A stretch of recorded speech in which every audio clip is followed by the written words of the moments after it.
Hello friends, welcome back to my channel.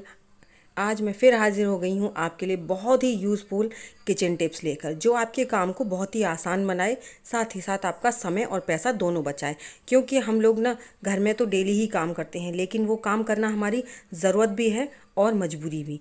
कभी कभी तो इन कामों को जब करने में थोड़ी मुश्किल होती है ना, और वही काम आसान हो जाए तो ये थोड़ा सा हमारे लिए हेल्पफुल हो जाता है। तो बस इसीलिए मैं आज आपके लिए बहुत ही यूनिक सी एक बढ़िया सी टिप्स लेकर आई हूँ, जो आपके काम को बहुत ही आसान बनाएंगी। तो यहाँ पर मेरी पहली टिप है सेब को लेकर।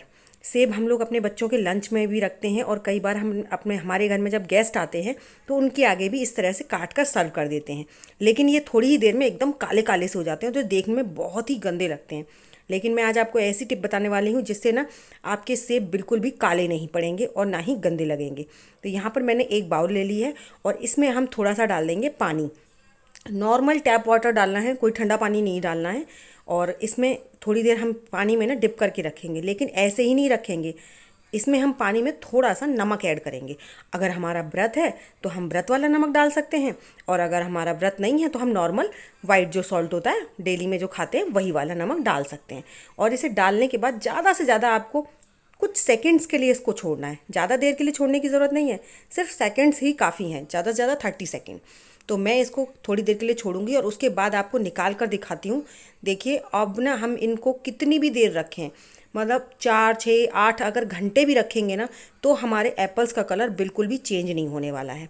और इसके दो फ़ायदे हैं। पहला तो हमारे ये कलर चेंज नहीं होगा, दूसरा आप देख सकते हैं पानी में कितना ज़्यादा गंदगी निकली है। क्योंकि हम लोग इसे अच्छे से बाहर से बेशक धो लेते हैं, लेकिन फिर भी जब हम इसे नमक डालकर धोते हैं ना, तो उससे इसके सारे कीटाणु वगैरह जितने भी बाहर वाली लेयर पे होते हैं वो सब खत्म हो जाते हैं। तो इस तरह से हमें हमेशा जब भी सेब खाने हो तो आप इस तरह से आप नमक डालकर पानी में ज़रूर से रखिएगा। इससे आपको बहुत ही ज़्यादा फ़ायदा रहेगा। तो आई होप आपको मेरी ये टिप पसंद आई होगी। तो चलिए बढ़ते हैं अपनी नेक्स्ट टिप की ओर। नेक्स्ट टिप है मेरी मौसमी को लेकर। जब भी हम मौसमी को छीलने की कोशिश करते हैं ना, तो बहुत ही ज़्यादा दिक्कत होती है, और कई बार तो हम इसे ढंग से छील ही नहीं पाते हैं। लेकिन इस तरह से, जिस तरह से मैं छील रही हूँ, अगर आप छीलेंगे ना तो आपकी मौसमी 2 मिनट में छिल जाएगी और बिल्कुल भी ख़राब नहीं होगी। तो बस इसे गोल गोल हम राउंड से काट लेंगे। इसे अब हाथ से छीलने की बिल्कुल भी ज़रूरत नहीं है। हम लेंगे एक चम्मच, और चम्मच ना कोशिश कीजिए तो थोड़ी शार्प किनारी की होती है ना, वो हो। तो बस इस तरह से हम चम्मच को इसके अंदर डालेंगे, और अंदर ना इसे गोल गोल गोल गोल बस पूरे में इस तरह से घुमाते हुए ले जाएंगे। इससे ना इसका छिलका बहुत ही ईजिली निकल जाता है। तो मेरा ये ऊपर का छिलका निकल गया है, और अब मैं देखिए नीचे वाला भी इसी तरह से निकाल कर दिखाती हूँ आपको।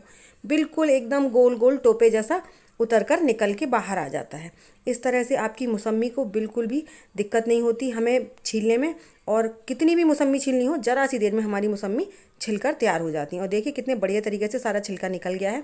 तो इस तरह से आप लोग भी अपने घर में मौसमी या फिर संतरे वगैरह जो भी इस तरह से छीलना चाहें आप छील सकते हैं।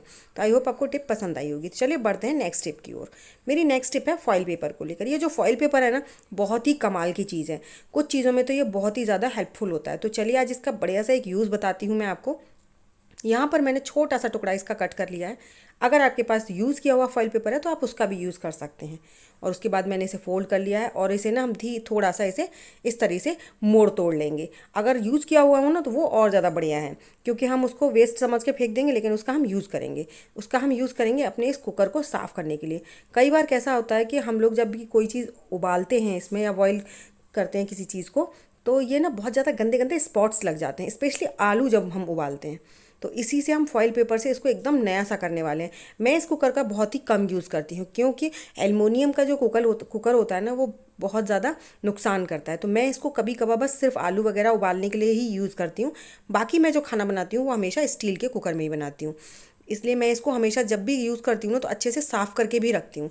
तो मैंने ज़रा सा इसमें बस पानी डाला था, और उसके बाद कुछ भी नहीं डाला है। और देखिए कितना काला काला पूरा पानी हो गया है। इस तरह से बस सिर्फ फॉइल पेपर की मदद से ना हम अपना कुकर बहुत ईजिली अच्छे से साफ़ कर सकते हैं। और मैं इसे खूब अच्छे से बस रगड़ रही हूँ, और ज़्यादा ताकत लगाने की ज़रूरत नहीं है। बहुत ही आराम से बस हल्के हल्के हाथ से आप इसे रब करते रहिए 2 3 मिनट तक।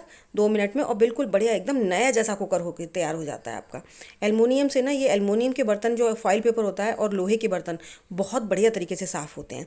तो देखिए कितना काला पानी हो गया है ना। अब इसमें मैं थोड़ा सा साबुन लगाकर और उसके बाद इसे हल्का सा रब करके और इसे धोकर आपको दिखाती हूँ। मैं इसी फॉइल पेपर पर ही लगाऊंगी साबुन, इस अलग से जूना वगैरह लेने की बिल्कुल ज़रूरत नहीं। देखिए मैंने हल्का सा साबुन इसमें लगा लिया है, विम साबुन था, तो बस उसी को लगाकर अब इसे हल्के हाथ से थोड़ा सा रब कर लेंगे और उसकी मदद से ना हमारा ये कुकर एकदम नया जैसा हो जाएगा। और ये मेरा कुकर काफ़ी पुराना है, लेकिन मैं हमेशा इसे इसी तरह से क्लीन करके रखती हूँ, तो बिल्कुल नया जैसा ही लगता है। तो इस तरह से आप भी अपने जितने भी बर्तन हो ना हमेशा साफ़ सुथरे रहते हैं तो अच्छा ही लगता है। और देखिए कितनी सारी गंदगी एकदम काली काली सी निकल आई है और कुछ भी ज़्यादा मेहनत रगड़ने की, मशक्क़त करने की ज़रूरत नहीं पड़ी है।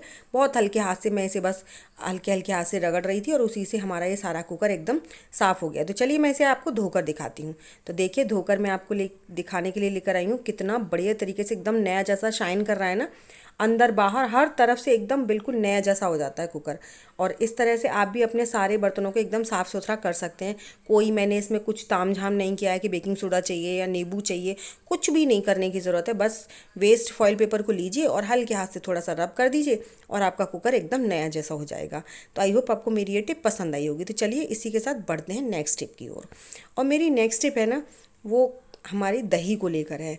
कई बार हम लोगों को ना इंस्टेंट मतलब रायता या थोड़ा सा ही बस बनाना होता है और हमारे पास विस्कर वगैरह नहीं होता है, तो उसके ऑप्शन में हमें क्या करना चाहिए जिससे कि हम अपने इसको थोड़ी सी दही को आराम से फेंट सकें अच्छे से, जिससे कि हमें एकदम बढ़िया स्मूथ सा दही तैयार हो जाए। तो मैंने यहाँ पर लिया है 2 फोक, दोनों फोकों को आपस में इस तरह से अच्छे से टक करके पकड़ लेंगे हम बढ़िया तरीके से। ज़्यादा कुछ करने की ज़रूरत नहीं है, ऐसा नहीं है कि आप पकड़ नहीं पाएंगे, बहुत इजीली पकड़ लेते हैं।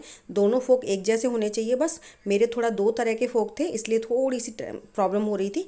अगर एक साइज़ के फोक होते हैं ना तो बहुत ही ईजिली इन्हें अच्छे से ऐसे टक कर लेते हैं और फिर इसे आप विस्कर की तरह गोल गोल घुमाइए, बहुत एकदम स्मूथ सी क्रीमी टेक्स्चर की आपकी दही मिलकर तैयार हो जाएगी और आप उसका इजीली रायता या कुछ भी आपको करना है वो कर लीजिए। तो मैं यहाँ पर ना उसके लिए फेंट रही थी दही को टिक्कियों के लिए। तो देखिए कितनी बढ़िया तरीके से फिटकर तैयार हो गई है।